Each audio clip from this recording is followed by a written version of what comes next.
Hello, ladies and gentlemen. Hello, brothers and sisters, and all citizens of the world, and welcome to another edition of Heartland at Home. This is number 26 for the week of November 14th, and it is going to be posted on youtube.com/heartlandmedia. And as we usually do, we start off with good things that happen to all of us. That would be me, Michael James, Katy Hogan, and Thom Clark. And I have to say that what's really wonderful for me was on Saturday morning a week ago, Biden was declared the winner with 270 electoral votes. And we're really happy about that. I was, adios, goodbye, Donald, you-know-who, screaming on the porch, ringing the bells, banging on pots and pans. People in the neighborhood were doing that too. I was certainly not the only one. And when I took a ride around, up in Evanston, the streets were like swarming with folks, people on corners cheering, blocking traffic. It was cool. It was a good feeling. And back here in Rogers Park, that too was going on. Katy, how about you? Yeah, that I have to say that was a great thing this week to be a part of. And it was wonderful to celebrate it with neighbors and with drivers passing by, honking their horns, etc. Towards the end of the week, as we sit here now, happily, Lauren Underwood clinched her election with a few thousand votes, thank God. And I guess Oberweis gets his just desserts, right? Thank you. Who wrote that, Dave? Tom? Neil Steinberg. That's his line. The way I thought of it is he gets to go back to churning for dollars. Oh, God. What about you, Tom? What good thing happened for you this week? I had a very blessed visit with our granddaughter. First time without doing a COVID test first, but it's probably the last time we'll see her before Thanksgiving or maybe even Christmas with the lockdown coming in. So it was kind of a bittersweet visit, but at 3 months, it was an absolute perfect delight. Actually, I too saw my South Side neighbors this past week because I thought it might be the last time I would have the opportunity to see them outside. And again, like you just said, not sure what the next months carry for us all. Speaking of which, what made your head explode this week, Tom? What a selfish, petty bully boy we have. He just doesn't know when to leave the bathroom or maybe rejoin it. I don't know. There's 130 Secret Service agents that are now dealing with COVID, or at least in quarantine. That's 10% of the crew that protects the White House and the executive branch are sick because of the rallies that they were brought to over the remaining weeks of the campaign by this alleged commander-in-chief. It's a very sad situation when, he's just bailed out. He's, as he said, I take no responsibility, and he's proven it. Did we say poor loser? He is a poor loser, and he's a would-be dictator. He has yet to concede. The Biden-Harris team is holding steady in the face of all this, attempting not to nudge the monster into any real terrible action. And the counting goes on, and Arizona now is in the Biden column for a win. Thank you, Native American nations. Thank you, Native American. Thank you, Navajo people. And in Georgia, which is another great victory, it's going to have a recount, but we look good on that. And there's a couple of really important Senate races that you all need to pay attention to. I've been impressed. I really have been impressed at the on-the-ground Democratic handling of the election so far. Knock on wood. People have been persistent. The system has been transparent, even unto, live streaming from the counting room in some places. People have held their own, held the line. Even when they attempted for a moment last week, at some point, the 2000, they attempted to do one of those, let's get all the Republican Congress people's staff to say, stop the counting. And they tried it and they were ignored. And I am grateful. And people are learning more about what it takes to run a fair election it's not beanbag, kids. And so I'm really reflecting on the democracy working in spite of everything. In Come spite back. of everything. So now we have to figure out how the next administration will hit the ground running. Yeah. And there's all sorts of conversation about executive orders and new initiatives and all that. I'd just like to throw a few out, starting with a truth commission that might look at not just the last 4 years, but the last 30 years that I think have caused the great divide in our country between the lies we've been told from WMDs all the way forward to, well, COVID will go away. So I think it's an important opportunity to have a non-accusing anyone of anything, but to lay out the truth. And of course, there are easy ones like rejoining the World Health Organization, rejoining the Paris Climate Accords, reestablishing DACA, or maybe just rescinding all prior Trump executive orders. Rejoining the Iraq nuclear agreement with which so many people worked on so hard. Could he actually, on his first days in office, could Biden actually cancel the billions of dollars of student debt loan? I'm not sure what he can do, but I think that given that we just had 4 years of a president who would wake up each day and say, I think I want to do this, maybe we should see how far we can go with that. Yeah. Long live the executive orders. No. Well, maybe. I mean, there are things like what to do with the filibuster, which is going to be a key issue if we don't win back the Senate or have a very close tie. That's a critical procedural thing that folks are worried about. And that's assuming we get through the next 60 days and get everything authorized and approved and actually get the current occupant out, because he sure is taking his time to cooperate. Yeah. Don't you just feel people are walking on eggshells to not rile him up so that he does something really wackadoodle? Well, my Don't you? major concern is how few people are left in the West Wing of the White House because they're all getting sick. I mean, every day we hear more top aides who are home with COVID. So Or I don't sneaking really off. know who's running government right now, and maybe that's a good thing. I don't know. Or sneaking off to look for new jobs. Right. This week I think there was a labor budget. Tom, did you look into that more than I did? Yeah, switching to more local concerns, the formal public online process looking at the city budget has ended. And in the middle of that, major labor unions in the city came up with a counter proposal to Mayor Lightfoot's budget that has pretty significant savings, although not some of the changes some of us have been looking for to really, cut some money out of the budget. And really it doesn't address some of the core issues that activists have been raising around particularly reallocation of police resources to maybe deal with more mental health issues. How about a little bit of composting program to increase recycling? There are all sorts of other things, but this initiative on the part of labor unions was a pretty interesting document. Yeah. Well, it's also good to see people stepping up to say, it's kind of like we all need to pitch in here and give our best thinking to this. The progressive legislators under the banner of the United Working Families, including our own Alderwoman Maria Hadden, wrote a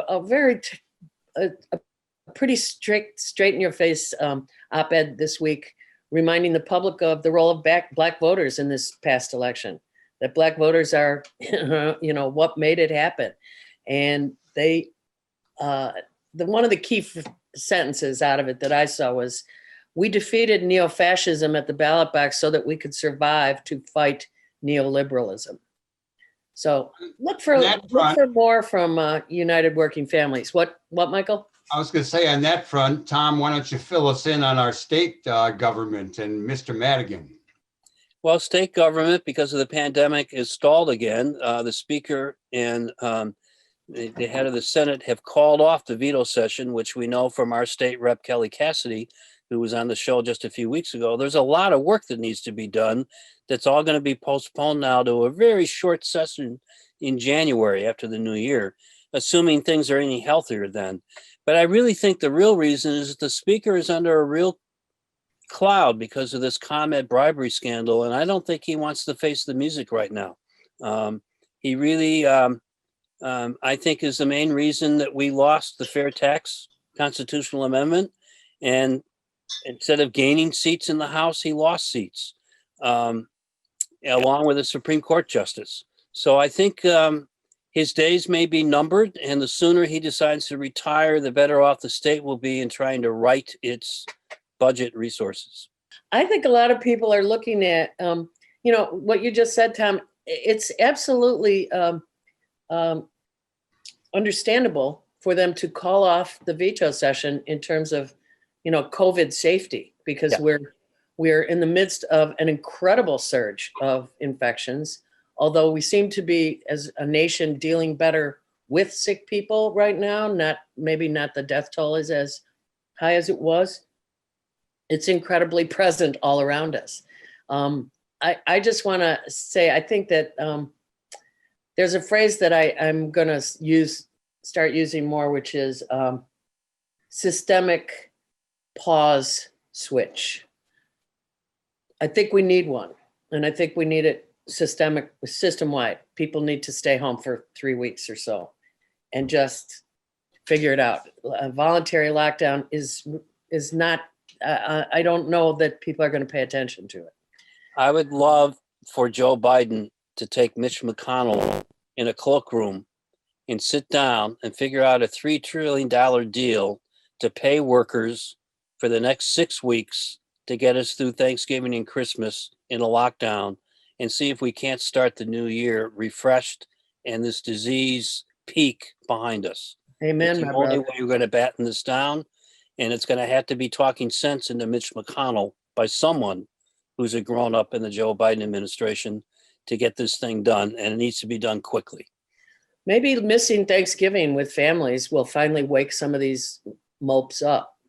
We didn't Just to remind people, the best thing we can do is to mask, wash our hands, stay away from groups in indoor spaces besides home, and even when you're home, try to open everything up a couple times a day. It's really clear that those things will help us stem the spread. And it's real basic. And I agree with Katie, unless there's some kind of national mandate, it's going to be really hard for the state or the city to corral this thing, given where we are in the Midwest.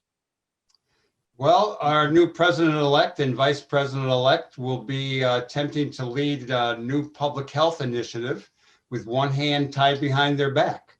And the whole question of insurance comes to the fore. And we would like to now turn you all on to Corky Siegel, one of our pals from the neighborhood and a great harmonica player, doing a little tune by Toronzo Cannon, arranged by Corky himself, along with a chamber blues ensemble. And we're going to replay this with the permission of Alligator Records. Let's listen.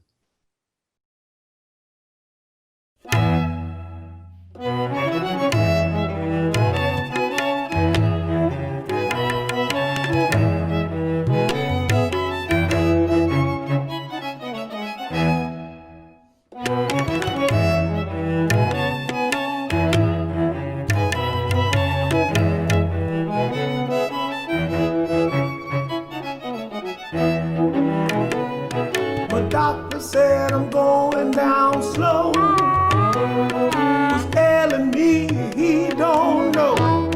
I got a job, but I'm still a working poor. He gave me one little pill and said go. Insurance. Get some insurance.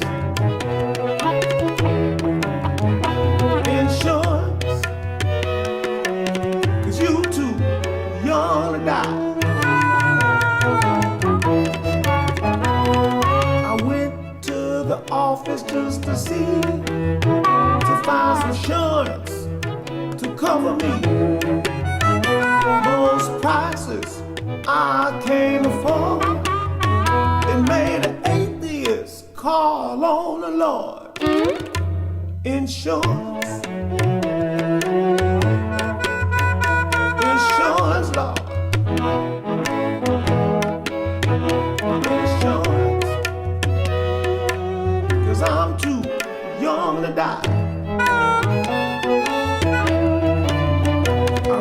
the fine print signed on a line. I hope I got enough to keep from dying. After all the questions and the third degree, it felt just like a colonoscopy. Insurance, insurance,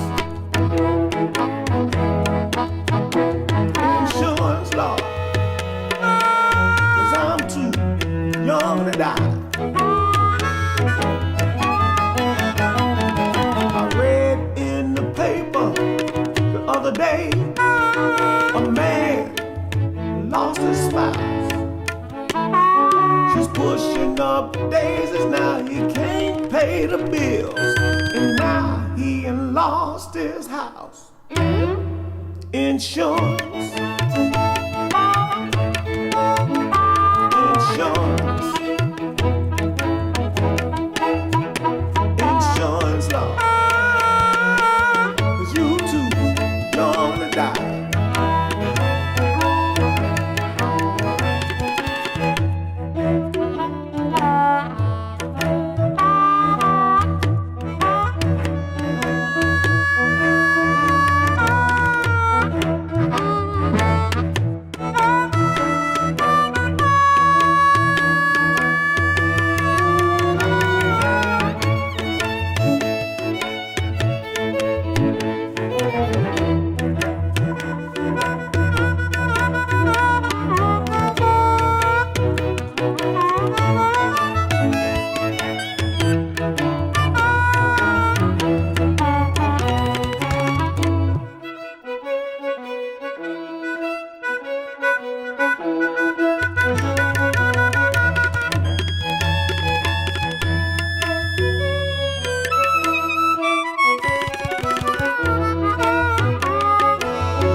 With the plan, insurance card in my hand. He looked at it and said to me, pre-existing conditions come with a fee. Insurance, insurance, insurance law, 'cause I'm too young to die.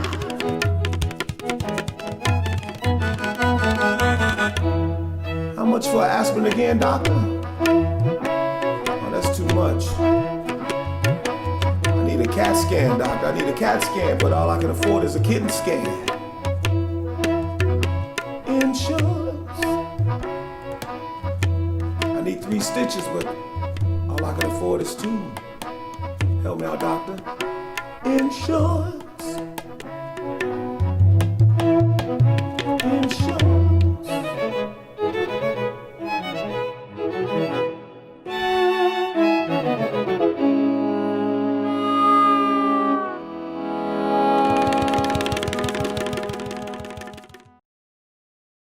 Wow. Corky hits it out of the park every time. So glad that he hooked up with Toranzo Cannon for that. And so timely. Thank you, Corky, for all your work with Common Cause and lots of other good stuff. Great to, God, I miss live music. And all right. Thanks to our music producer, Lynn Orman Weiss, for getting that all lined up. We hope to be getting more and more music like that in the coming weeks. So our guest today in Heartland at Home is a colleague and one of my former bosses at Community Media Workshop. Marian McMullen is now with Chapin Hall out of the University of Chicago. She recently completed a study with Chicago's Communicators for Racial Justice. She was looking at how organizations are adopting racial equity initiatives within their work. She's also worked for local and national labor organizations, for the DC school system, and in the second administration of Barack Obama in the Department of Health and Human Services. Marianne, thank you so much for joining us. So before we get into your work, I'm curious what you thought of our last couple of weeks of the election cycle and what might be coming next? Oh, it has been stressful, has it not? I've just been listening to trying to dissect the polling and why it works and why it doesn't work. And it's been tough, but I'm really thrilled today to have Lauren Underwood's reelection confirmed. She was a colleague at HHS during the Obama administration, wonderful young woman. But it's been tough. I'm glad it ended the way it did, but I think we're all looking at more of an uphill challenge to get things done than we expected to have. So before we talk more about the national scene and maybe transitions of federal administrations, which you have some experience in, I want to talk about what is Chicago Communicators for Racial Justice. Sure. Actually, it's not formally a group. When we were at Chapin Hall, we were all challenged in a long process with staff, a 12-week process where we were each in small groups. Along the way in that process of personal examination on racial issues and looking at our work and broader issues, we were all challenged to think about what can we do individually at this moment of reckoning on racial justice and racial equity. And I started thinking, well, I've been around Chicago and been a professional communicator for decades. I know a lot of people, right, who just do communications, and we're not able to see each other or talk to each other. We're not having happy hours. We're not getting together. We're not sharing information about what we're doing in this moment. So I put together a list of people who I knew, and there were 60 people on that list, just communicators working in nonprofits and government. So that's all this was. I didn't make a new group. I just reached out to everybody and said, hey, what are you doing? And then because I work at a research center, I got help designing a little survey and asked people what they were doing. And people responded, and we had a meeting to discuss what we were doing. And it was just really great. We heard from a lot of different organizations about their internal processes. And then we talked about systems that we were trying to affect in the Chicago area. Just sort of following up on that, Marianne, what did your survey of recent activities by these organizations around racial equity issues show you? What came out of it for everyone to know? I think the most powerful thing that came out of it, and there were quite a few foundations in the group and there were PR firms in the group, was the incredible immediate response that so many organizations felt like, okay, we got to do something. Everything from we've got to give staff time off to participate in these activities to we have to look at our HR practices. So I was just really impressed. I mean, one group, APS and Associates, you might know Alexandra Sims, they were working on the Kim Foxx campaign, right? And so that's it. They're the only Black-owned PR firm in the not PR firm, political consulting firm in Chicago. And so just working on, yeah, isn't that crazy? That is so crazy. Yeah. But just working on Kim Foxx's campaign is major systemic change. You know, just making sure a reformer on the criminal justice front is in that Cook County seat. Some of you might know Sylvia Ewing at Elevate Energy. They've been doing a lot internally and externally. They had the most liberal staff leave to fight for racial justice approach. And but probably the most common theme that I heard, Michael, was just the move from documenting the injustice, documenting the disparities, to actually doing something about it, you know, to making that big picture move. And I think that was some of the most exciting stuff. So, I mean, during the pandemic, what makes those kinds of intentions even more difficult for organizations large and small? If you are committing to a racial justice framework, how do you do that? And what makes it more difficult? I mean, you just talked about how you do it. Mm-hmm. What makes it more difficult during a pandemic? What are the challenges? I actually think that the pandemic has initiated so much of this. The pandemic has kind of created an opportunity for awareness and mm-hmm. for just sharpening the lens on this. There's one project that's going on that's in a soft launch process right now. It's called the COVID-19 Mapping Project. there are like 10, no, there's like nearly 20 foundations involved with this, including MacArthur, Field Foundation, Chicago Community Trust have provided the leadership. So we've all seen a lot of Chicago maps, right? Poverty levels, crime levels, food deserts, and we know what those maps are going to look like, right? I mean, we know exactly where the hot spots are going to be. So they did this with COVID-19, but then they did maps that had to do with redlining, with the amount of private investment. And then they just put this all together. They had 10 researchers working on this. And they're just in the process of slowly rolling this out. And because there are major foundations involved with it, they're really challenging people to say, look, COVID is hitting the communities on the South and West Side and communities of color so much harder because of the systemic racism that has always existed that's created a tinderbox. And I love this use of metaphor. Communicators love metaphors because they stick in people's head. The tinderbox exists in Chicago. COVID-19 is just the latest match. And we're not going to solve anything until we deal with the tinderbox that we've created. And we've created it through very conscious policies and practices. You kind of just touched on this, but can you talk a little bit more about the role of communications in that tension between organizational transformation and broader social change that many of these groups are involved with?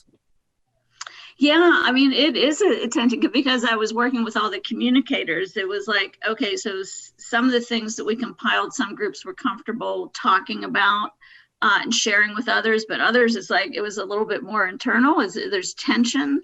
So the tension of, okay, do we honestly talk about racial issues and deal with them and engage in the public conversation, or are we too worried about what we look like?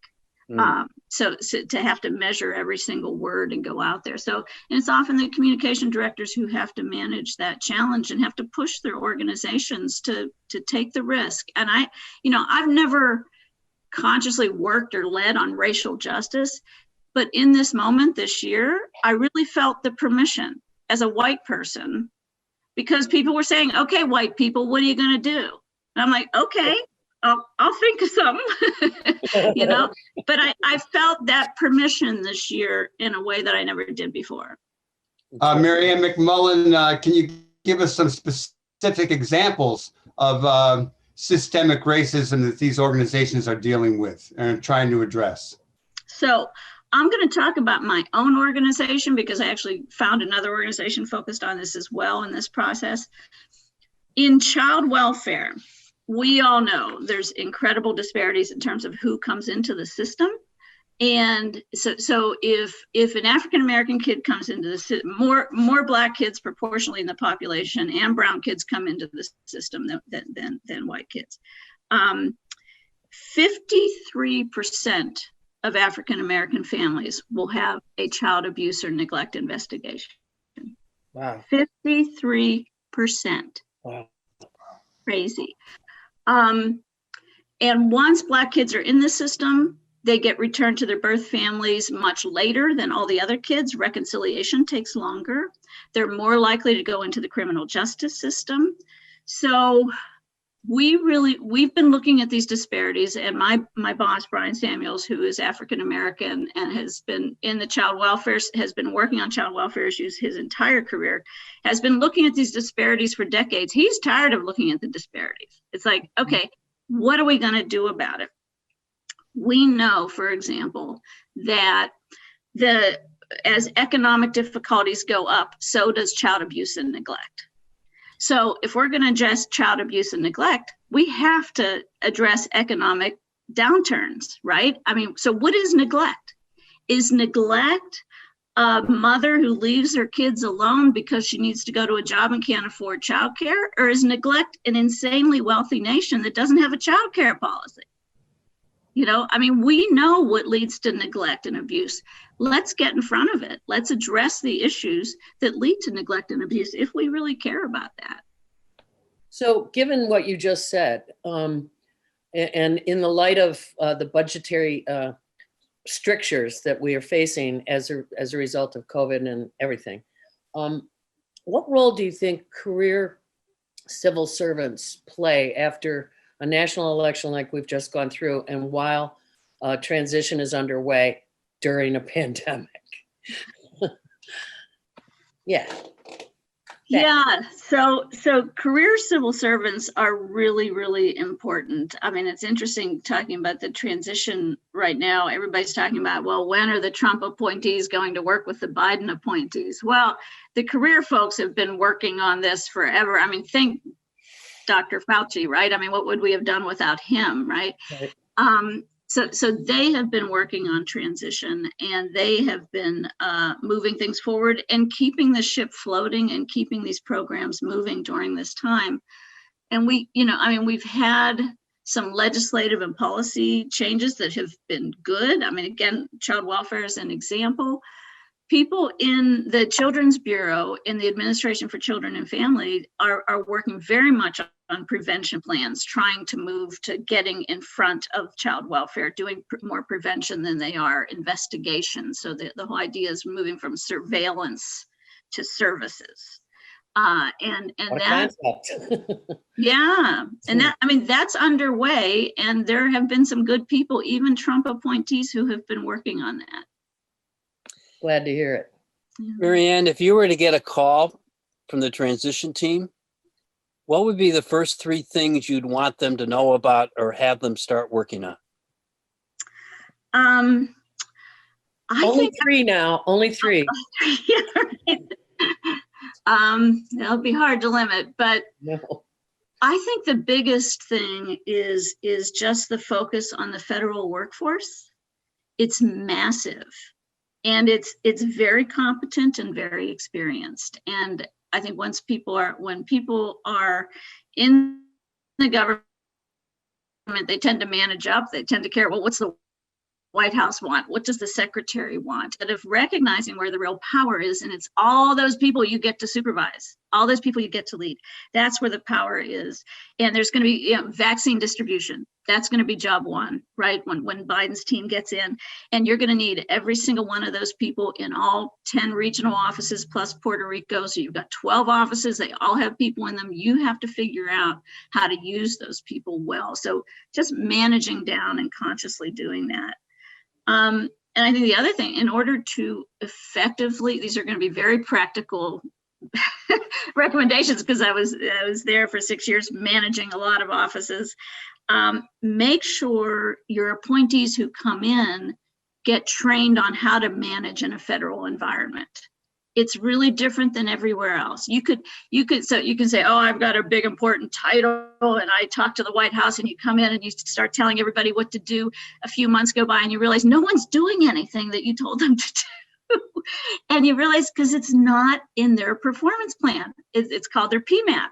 If it's not in their PMAP and they're not going to be measured by it at the end of the year, they won't pay attention to it. Most of them will not pay attention to it. So you have to get in right away. You got to see those PMAPs. You got to see if they need to change. I mean, it's just real practical.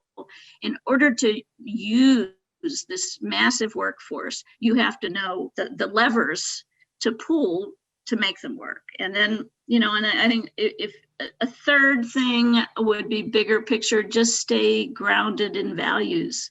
And right now, the value is healing from this pandemic, healing from racial division, healing from partisan division, healing. And just, it'll be hard.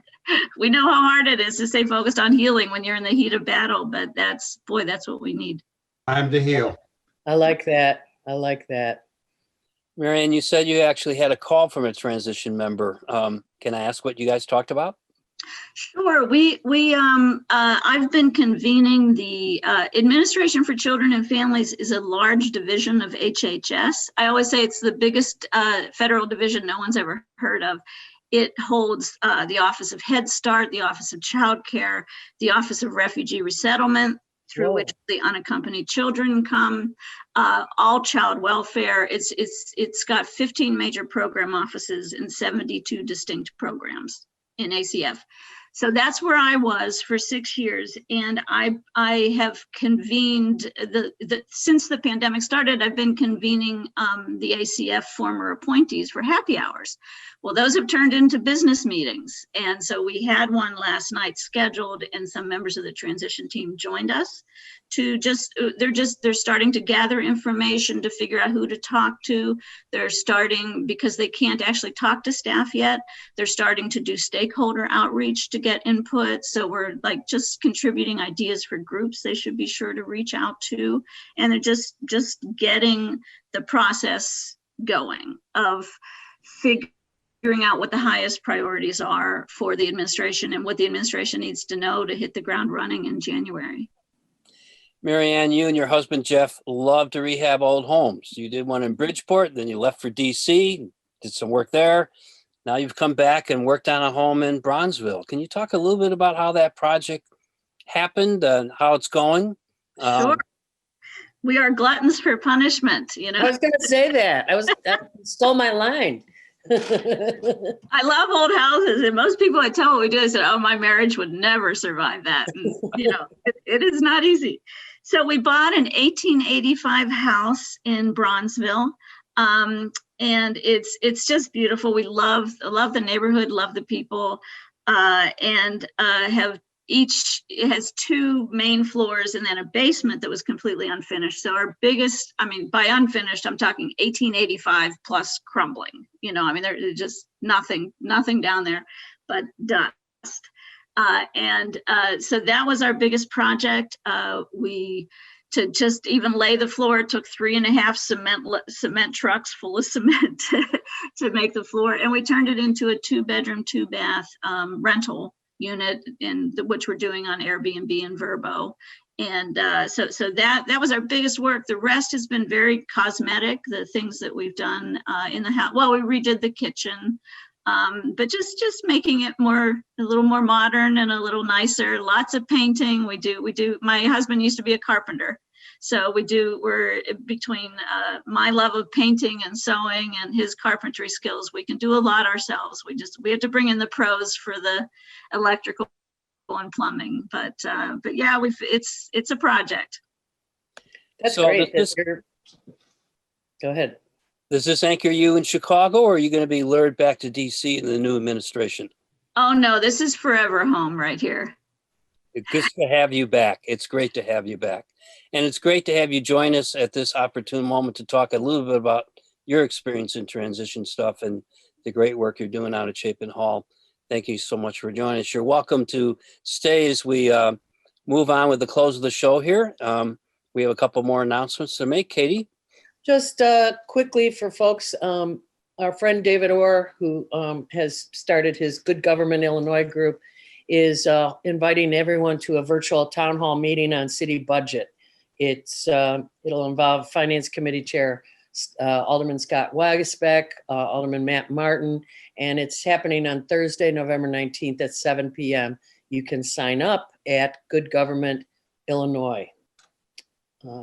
And Live from the Heartland has been around a while, and now it's Heartland at Home. And we've produced now 26 of these shows, these Zoom shows that you can find at youtube.com/Heartland Media. Watch it anytime you want, and lots of other stuff. You can also, we would request that you like us on Facebook. We're rebroadcast audio every Saturday morning, 9 o'clock Central Time on WLUW.org worldwide. And now we're on CAN TV numerous times each week. So you got to look at their schedule. We want to thank Marion McMullen, along with production help from Lila intern Luis, who also has a show at noon every Friday, The Modern Mexican. We ask you to tune in and listen at 88.7 FM. Good. And thanks to Loyola for getting Heartland at Home on the air. To contact us, anyone on the Heartland crew, email fatback@aol.com. Katie, So we're going to go out to a song that was put together by Alicia Keys and Brandy Carlisle, 2 great sisters. It's called A Beautiful Noise, and that's playing as we go out. Peace and blessings to all of you out there. Stay safe. stay healthy, do good in the world. The world needs all the good we do. All power to the people.